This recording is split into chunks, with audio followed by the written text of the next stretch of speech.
this was something I was interested in talking about. I told you about it before we got on here. Was opinions in sports, Mm-hmm.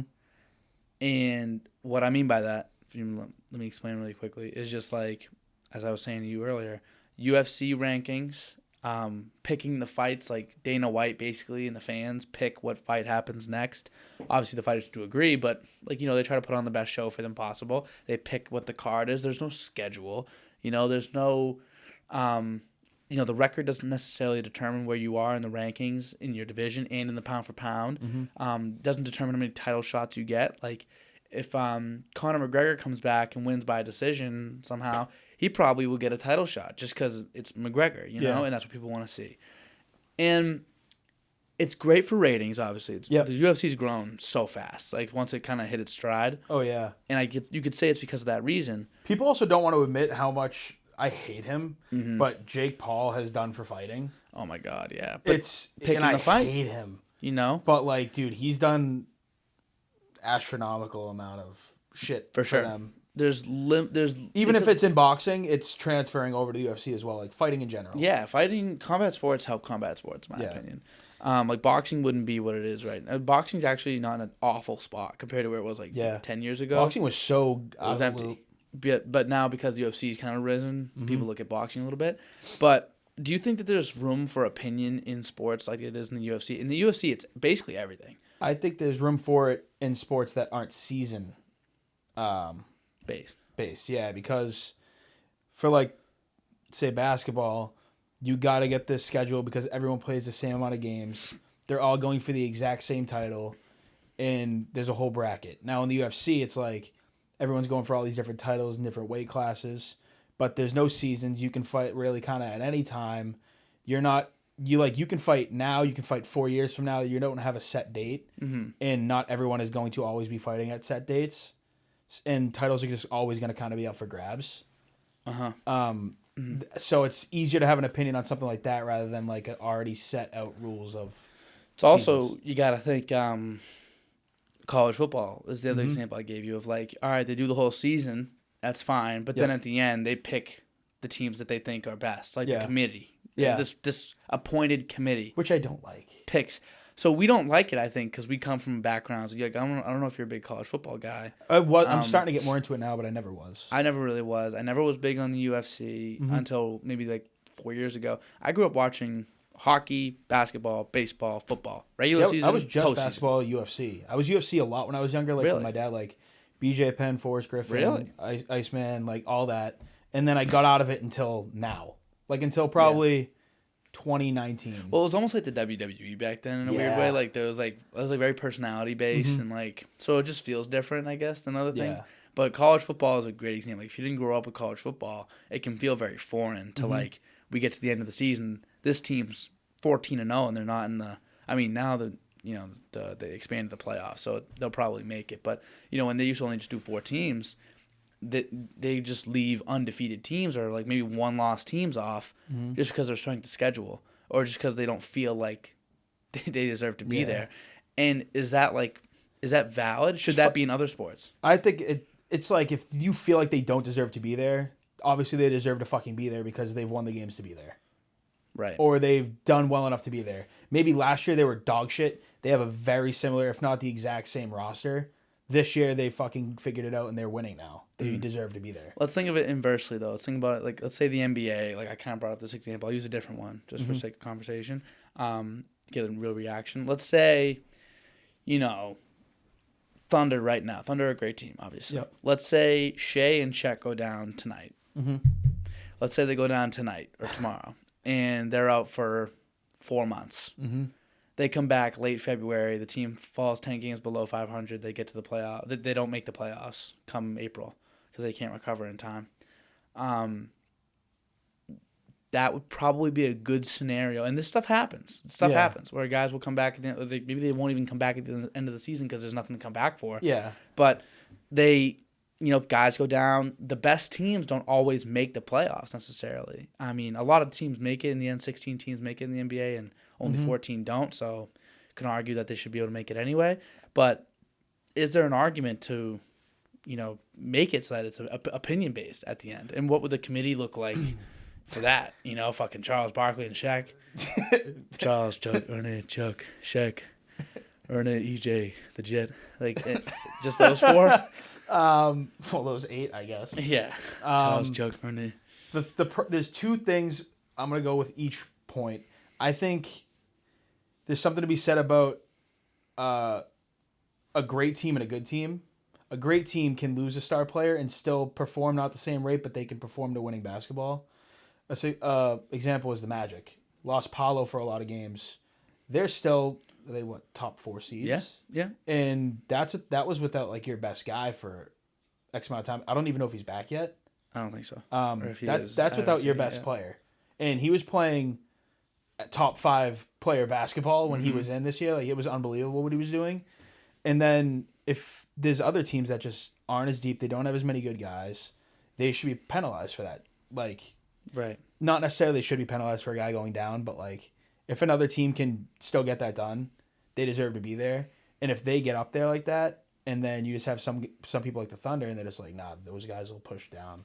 We're gonna put them up there. A lot of controversy. A lot of people are gonna be pissed. Mm-hmm. It would just be way too much controversy that way. Yeah. I think just having it happen the way it happens is just kind of how it should be. How about for something like the NBA Cup? NBA Cup, I don't fuck with the NBA Cup just because like I don't get it. Yeah. Do you think it would be nicer if maybe they left the week open? They said we're gonna pick the top 4 teams in basketball come that time, based on this committee. Yeah. And no one really knew how it happened, and then you get to that point of the season, maybe a week before, and they say these are the 4 best teams that are gonna be playing in the NBA Cup this year. That would be cool. Just the thought. That fires me up. That does. Why is it firing me up? Well, they're supposed to be doing some like tournament style all-star shit they're talking about. Have you heard about any of that? That's another one. Yeah, like all-stars. Even picking that could be opinion. That would be cool. Like, imagine like America picks the all-stars, like, or just fuck it, the world picks all-stars, and they all cast their vote, and like whoever gets the most votes is in the all-star game. That would be fucking awesome. That's usually how it is. I mean, the starters get voted in. Yeah. And then the bench players, they like choose. Well, imagine like fucking Alex Caruso gets voted in. But that type of shit could happen. Yeah. But that's like funny. But then again, at the same time, all stars can impact contracts. If you have if you have an all star season, that can be like an incentive. Yeah. On your contract, so that can get a little sketchy. But I do think it would be cool to have I think the 4-team playoff is genius because first of all, not enough guys are playing minutes, like substantial minutes in those games to really, first of all, get invested in the game, but also just to see our best players play. Like, it sucks when down the stretch, especially like when he was younger, Luka would like come out of the game and they put in like Lowry. You know what I'm talking about? Remember that in that one playoff, in that one All-Star game that mattered? It was like, Luka was he was better than Carl. Yeah. But because he was a vet, like, you got to put him in. I think this would help like some of the younger guys be able to play. And then, I don't know, I think the 4-team thing is genius for that. Mm-hmm. But yeah, I think opinion is a weird thing in sports in general. Like the fact that UFC fights are basically determined on opinion as well. Like each round. I feel like sport, maybe even team based technically, but that's hard too. Like I feel like sport should just be left up to like, the performer's like ability rather than. But at the same time, it sucks to give the MVP opinion to the guy with the best advanced stats. I have always said, fucking have a most valuable player and the best player. They're 2 different things. Okay. Even though they could win both, but they are 2 different things. Well, if they win both, then say why? Why are we even doing it? Well, then don't have them win both. But they're 2 different things. Like because, like, let's say fucking Luka's putting up 35, 12, and 12. Let's just say, and let's say Jokic is putting up 28, 10, and 12. Okay, Luka's got the better numbers. Yeah. Even let's say his field goal percentages are better than Jokic's. Mm-hmm. The Nuggets are up 10 games on the Mavs. They're gonna give MVP to Luka because he had better stats. Okay, you think he should? Jokic should be the MVP because of his impact on the team, not necessarily just numbers. Luka should have the best player. But that's where I have. If you're to me, it feels kind of. I think I'm cool with it being one award because it's like it's kind of empty if you give it best player in the league award to someone that on a shitty team. That is, yeah. How good of a player can you possibly be if you're on a shitballs team? Yeah. Most good players end up on good teams. Like if you're an elite player. Yeah. You know, like LeBron's getting a little bit older now, so it's not like the same. But like, sad. Pretty much Jordan. I mean, he's still cooking. Cooking. By See the him way. poster the other day? No. Oh, it was big. Beautiful? He's a monster. It was big though. He's a monster, bro. He's still cooking, but it's not the same. It's not like he can will Let him cook. on both sides. Like a guy like in Jordan's prime, his teams were always good. In LeBron's prime, his teams were always good. These teams, if you're that good, your team will be fine. You know, if you're the best player, your team will be okay. Yeah. Probably will win the MVP. I think maybe a best player of the year of like the decade award might be good. That'd be cool. So then, like at the end of a decade, you can say like, all right, but who was the best player throughout all this time? He might have only won one MVP, but we all know it was LeBron for the past 2 decades. I also feel like they should fix every award. Like, bro, there's some awards that just shouldn't be given out to people, and I'm pissed about it. Analytics ruined everything. Should they have fucking opinion on voting? That's a good question too. But like, what do you do? Just go off the advanced stats? It's kind of annoying too. That makes it no fun. Yeah.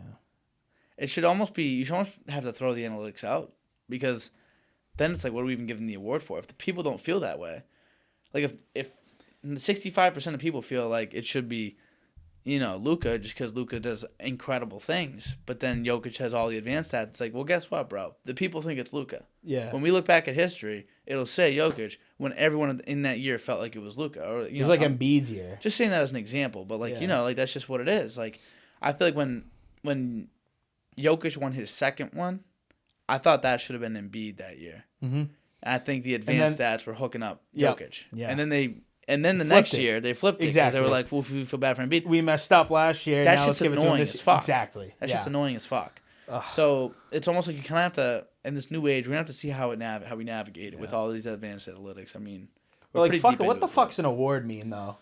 At the end of the day, nothing unless it's that Finals MVP of the championship. In my opinion, maybe they should wait till after the fucking playoffs. Dude, I never understood regular season. Get the whole. No one get gives the a season fuck. MVP. It almost sours Finals you. MVP. Almost makes you a worse player if you win the MVP and then you can't have playoff success. Embiid. Like everyone's like Embiid. Oh, you won an MVP, but you know, no playoff success. People think that. It's like who gives a fuck? Yeah, and they're also like stolen from Jokic. Who gives a fuck? Real shit. Real shit. All right, last question. You ready? Mm-hmm.